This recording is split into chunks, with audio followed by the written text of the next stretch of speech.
ராவணன் என்ற அசாத்திய ஞானியின் ஆட்சியை காழ்ப்புற்று வீழ்த்த வந்த ராம லட்சுமணர்களைக் கொன்று வீழ்த்தியதால் ராவணன், இந்திரன், கும்பகர்ணன் என்ற முக்கடவுளரும் வரலாற்றில் மறக்கடிக்கப்பட்டனர். அவர்களின் உண்மை வரலாறும் மிக கேவலமாக சிதைக்கப்பட்டிருக்கிறது. அது மட்டுமல்ல, 7500 ஆண்டுகளுக்கு முன்பு நடந்த இந்த நிகழ்வை இன்று வரை மறவாமல் ஒவ்வொரு ஆண்டும் திரும்ப திரும்ப இவர்களின் திருவுருவங்களை கொளுத்தி பிராமணன் தனது அடங்கா ஆத்திரத்தை வெளிப்படுத்தி வருகிறான். அது மட்டுமல்ல, இராமாயணம், மகாபாரதம், கலவர யுத்தம் ஆகியவற்றை குறிக்கும் கொலைச் சடங்குகளையும் நமது கடவுளரையே கொல்வது போன்ற சடங்குகளையும் மீண்டும் மீண்டும் நிகழ்த்தி உயிர் பலிகளையும் வாங்கிக் கொண்டுள்ளான். இந்த நிலையில்தான் ஏறத்தாழ 2000 ஆண்டுகளாக கைவிடப்பட்ட இந்திர விழாவை இப்போது மீண்டும் இந்திர விழா என்ற பெயரிலேயே முன்னெடுத்தோம். இந்த விழா 5 கூறுகளை கொண்டிருந்தது.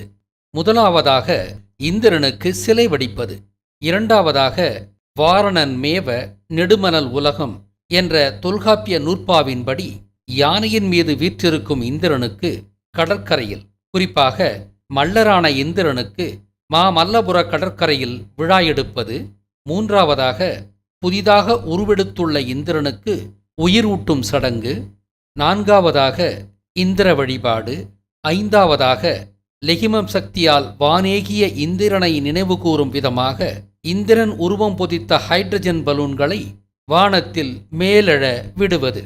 இந்த 5 கூறுகளுடன் எளிமையான இந்திர விழா சிறப்பாக நடந்தேறியது.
சிலை வடிக்க வழிகாட்டும் வரைபடம் தயாரிக்க எங்களுக்கு நேரமில்லை. அதனால் அந்த பொறுப்பையும் சிற்பக் கலைஞரிடமே விட்டுவிட்டோம். வஜ்ராயுதம் வைத்திருப்பது மழைக்கடவுளான இந்திரனின் முதன்மை அடையாளம். அது மின்னல்தான். அதாவது மின்னலை உருவாக்கும் இடிதாங்கிதான் வஜ்ராயுதம். வைரம் என்றால் ஒளி என்று பொருள். மின்னல் எனும் ஒளி ஆயுதம்தான் வைர ஆயுதம், அதாவது வஜ்ராயுதம். வஜ்ராயுதத்திற்கான இந்த விவரணத்தை தபதியிடம் சொன்னோம். அந்த வஜ்ராயுதத்தை தான் நீங்கள் பார்த்து கொண்டுள்ளீர்கள். அடுத்து ஹாட் ஃபிட்டிங் டெக்னாலஜியை கொண்டு இரும்பு ஷூ போட்ட, அதாவது இரும்பால் கட்டுக்கட்டிய 8 ஆரங்களை கொண்ட சக்கரத்தை கண்டுபிடித்ததால் இந்திரனுக்கு சக்கரன், சாக்கா என்ற பட்டப்பெயர்களும் உண்டு. இதை பதிவு செய்ய ஒரு 8 ஆர சக்கரத்தையும் சிலையின் அங்கமாக்கி விடுங்கள் என்று சொல்லியிருந்தோம். நீங்கள் பார்ப்பது அந்த சக்கரம்தான். அடுத்து பஞ்சமா சித்திகளை அறிந்த முதல் மாந்தன் இவன் என்பதால் தான் ஐந்திரன் எனப்பட்டு இந்திரன் ஆனார். அதை குறிக்கவும் ஆசீவகத்தை குறிக்கவும் ஈர்ப்பரிமாண 5 இதழ் தாமரையை இந்திரனின் இடதுகையில் வடிக்கச் சொன்னோம். தபதி அதை முப்பரிமாண 5 இதழ் தாமரையாக வடித்து விட்டார். ஈர்ப்பரிமாண 5 இதழ் தாமரையாக இருந்திருந்தால் இன்னும் சிறப்பாக இருந்திருக்கும். எங்களுக்கும் கால அவகாசம் இல்லை, தபதிக்கும் உரிய காலத்தை எங்களால் கொடுக்கவும் இயலவில்லை என்பனவற்றால் இப்படி சில மாற்றங்களோடு உருவாகினாலும் சிலையை மிகவும் நேர்த்தியாக செய்திருந்தார் தபதி.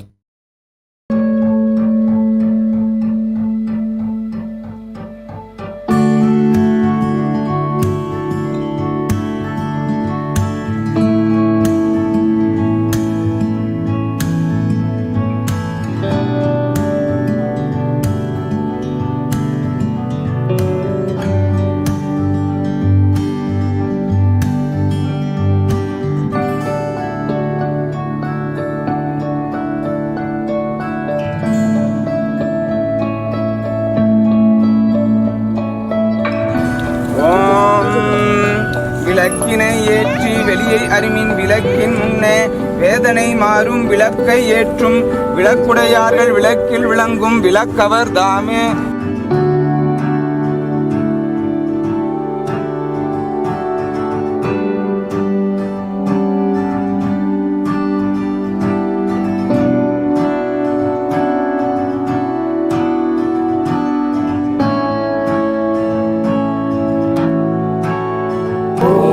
விளக்கினை ஏற்றி வெளியை அறிமின் விளக்கின் முன்னே வேதனை மாறும் விளக்கை ஏற்றும் விளக்குடையார்கள் விளக்கில் விளங்கும் விளக்கவர் தாமே.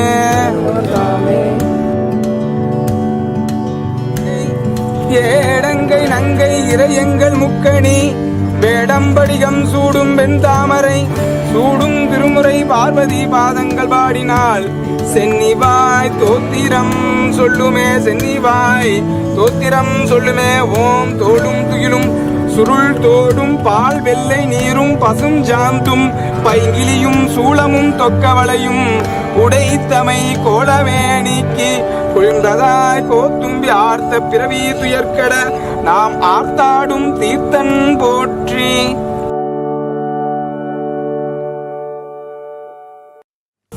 ஓம் வேட்டவி உண்ணும் விரிசடை நந்திக்கு காட்டவும் நாமிலம் காலையும் மாலையும் ஊட்டவி யாவன உள்ளம் குளிர்விக்கும் பாட்டவி காட்டுதும் பாலவி யாமே. சேந்தன் கொடுக்க அதுவும் திரு அமுது ஆகியதே சேந்தன் கொடுக்க அதுவும் திரு அமுது ஆகியதே. ஓம்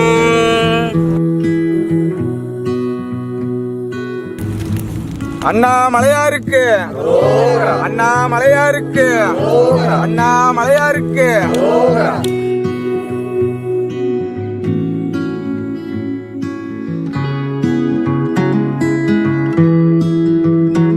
பூசி மகிழ் வீர ஞாமாகில் தங்கா வினை தீரும் சிங்காரமான சிவனடி சார்வாறு ஒளிநீர் அணிந்து எம் உளமே புகுந்ததனால் தங்காளன் பூசும் கவச திருநீரை மங்காமல் பூசி மகிழ் வீர ஞாமாகில் தங்கா வினை தீரும் சிங்காரமான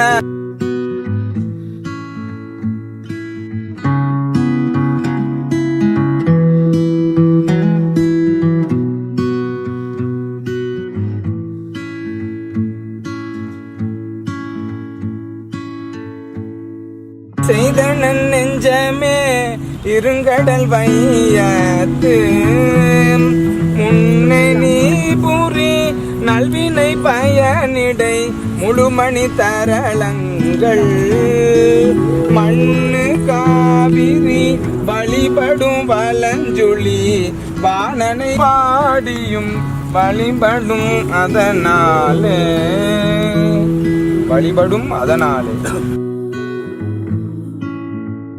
ஓம் ஓம் அலர்கடவுளே எழுந்தருள்க ஓம் ஓம் அலர்கடவுளே எழுந்தருள்க ஓம் ஆழி கடவுளே எழுந்தருள்க ஓம் ஆழி கடவுளே எழுந்தருள்க ஓம் இந்திர கடவுளே எழுந்தருள்க ஓம் இந்திர கடவுளே எழுந்தருள்க.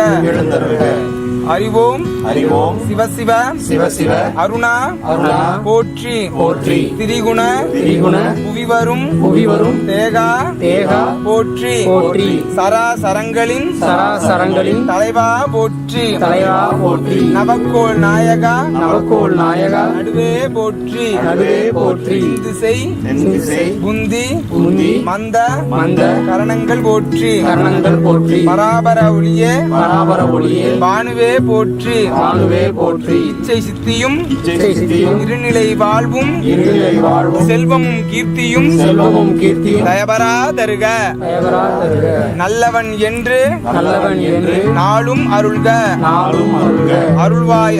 அருள்வாய் அருள் நவ கோள்கால் சரணம் இறைவா எழுந்தருள்க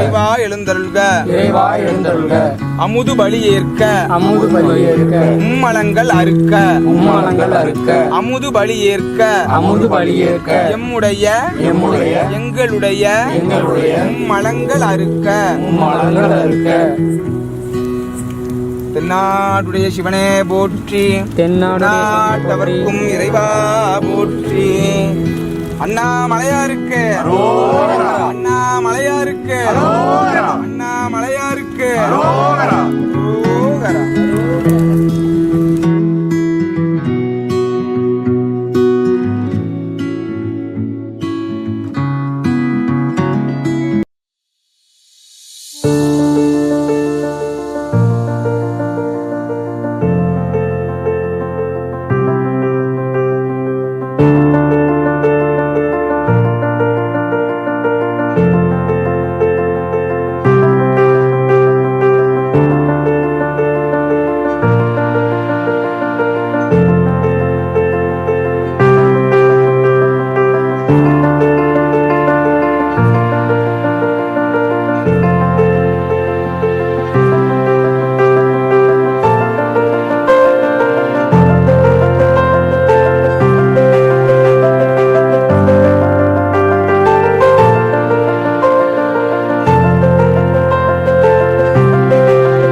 என்றிட தீவினையாளர் சிவ சிவ என்றிட தீவினை மாளும் சிவ சிவ என்றிட தேவரும் ஆவர் சிவ சிவ என்ன சிவகதிதானே சிவ சிவ என்ன சிவகதிதானே.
வழிபாடு என்பது நமது கடவுளரின் பங்களிப்புகளை நினைவு கூர்வதுதான். இந்திரனின் சாதனைகளிலெல்லாம் முக்கியமான சாதனை லெகிமம் சக்தியை கொண்டு அவர் வானத்தில் மிதந்ததுதான். இந்த சக்தியை கொண்டுதான் ராமனின் படைகளை விட சிறிய படையான ராவணன் படை வெற்றி கொண்டது. இந்த சக்தியை கொண்டுதான் இந்திரனும் மழைக்கடவுளானார். பூமியின் செயற்கைக்கோள்களைப் போல வானத்தில் மிதந்து வரப்போகும் மழையையும் சூறாவளியையும் முன்கூறியதால் இந்திரன் மழைக்கடவுளானார். இதை நினைவு கூறும் விதமாக வண்ண வண்ண மின் விளக்குகளால் அலங்கரிக்கப்பட்ட ஹைட்ரஜன் பலூன்களில் இந்திரனின் உருவத்தை பதித்து அவற்றை வானேகிய இந்திரனே வாழ்க என்ற முழக்கங்களுடன் விண்ணில் பறக்கவிட்டு கொண்டாடினோம். இதுவே நிறைவு செய்யும் வழிபாடாக இருந்தது. எளிமையான விழாவாக இருந்தாலும் ஏறத்தாழ 2000 ஆண்டுகளுக்கு பிறகு கடற்கரையிலேயே இந்திரனுக்கு இந்திர விழா எடுத்து தனது கடனை நிறைவேற்றியுள்ளது 5ஆம் தமிழர் சங்கம்.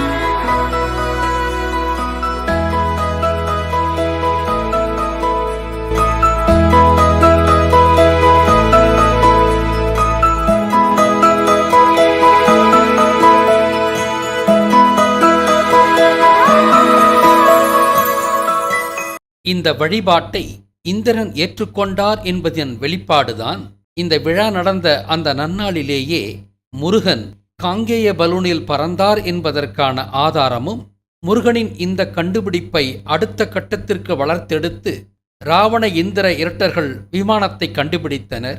அவர்களின் விமானத்தை காப்பியடித்துத்தான் ராமனின் பெயர் கொண்ட ஆலிவர் ரைட், பரசுராமனின் பெயர் கொண்ட வில்பர் ரைட் இரட்டர்கள் விமானம் கண்டுபிடித்தார்கள் என்பதற்கு யூதர்களே கொடுத்த ஆதாரமும் எங்களுக்கு கிடைத்தது. இவற்றை நான் தம்பி அருணிடம் விளக்கிய போது, ரைட் என்பது ரைட் குறியீட்டையும் பரசுராமனையும் குறிக்கலாம் அல்லவா, அதாவது ரைட் பிரதர்ஸ் என்பதற்கு பரசுராம சகோதரர்கள் என்பதாக இருக்கலாம் அல்லவா என்று அற்புதமான கருத்தை வைத்தார். ஆர்வம் காரணமாக வேறொரு செய்தியையும் இங்கு சொல்கிறேன். அலாவுதீனின் அற்புத விளக்கு என்பது முருகனின் விளக்கு என்றும், அதிலிருந்து வெளியாகும் ஜீனி என்பதும் கூட முருகனே என்று என்னிடம் சொன்ன அன்சாரி என்ற நேயருக்கோ எனக்கோ அப்போது ஃப்ளையிங் கார்பெட் என்பது என்ன என்று தெரியவில்லை. ஆனால் இப்போதுதான் அந்த ஃப்ளையிங் கார்பெட் என்பது முருகனின் காங்கேய பலூன் தான் என்று புரிகிறது. ஆக அலாவுதீனின் ஃப்ளையிங் கார்பெட் முருகன் பலூனில் உலகம் சுற்றினார் என்பதற்கான இன்னும் ஒரு ஆதாரம். அலாவுதீன் என்பது அல்லாவிலிருந்து உதித்தவன் என்று நமது முருகனையும், யூதர்கள் தங்களின் முருகனாக கருதும் ராமன்களையும் குறிக்கும். இவற்றையெல்லாம் விரிவாக பிறகு சொல்வோம்.